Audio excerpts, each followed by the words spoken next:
So I pulled the timing cover off this engine that came out of the 2017 Ford Explorer that had a new turbo put on it and never ran again. And I found a broken timing gear. I haven't touched anything, I just picked up my phone and started recording. Now I've seen these timing gears break before on these Explorers and on some F-150s, but this is pretty bad. What I am taking note of though, and I don't really understand why they did this, I can tell these timing components have been replaced. But the water pump wasn't. I don't know why somebody would go through the trouble of putting all of this stuff in here and not replacing this water pump. That's a huge pain to put in while the engine's in the vehicle. If you've already taken your timing cover off, why wouldn't you replace the water pump? That just seems like something you would do. There's timing chain guide parts and stuff down here in the oil pan, so I'm going to have to pull the oil pan off as well. There's a lot of stuff I got to do. I still haven't pressure tested the cylinders to see if they're holding any air or if it's got smashed valves.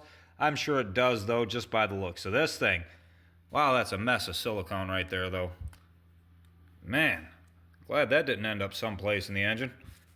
But that's what I've discovered this far.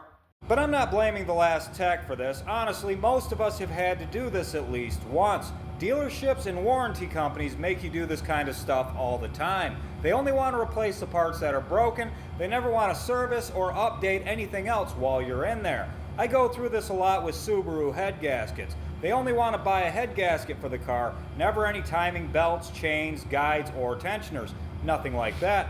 So I just can't be mad at this guy because I honestly don't know what he was facing when he did this job. Another thing I discovered is there's no gasket right there where the turbo bolts to the manifold. That probably would have made a lot of noise. You'd think somebody would have heard that. Also, I noticed this timing cover wasn't very well sealed. There's oil flung all over everything. That's not good. I mean, you really don't want to be the guy who did that. Cake all this silicone on here and still have a leak. Huh. Even though I'm sure there's smashed valves and I'm going to take the camshafts out anyway, I wanted to lock the cams in place, so I put the cam locks in there. Really what I want to do is get after this little dowel that's in here on the crankshaft.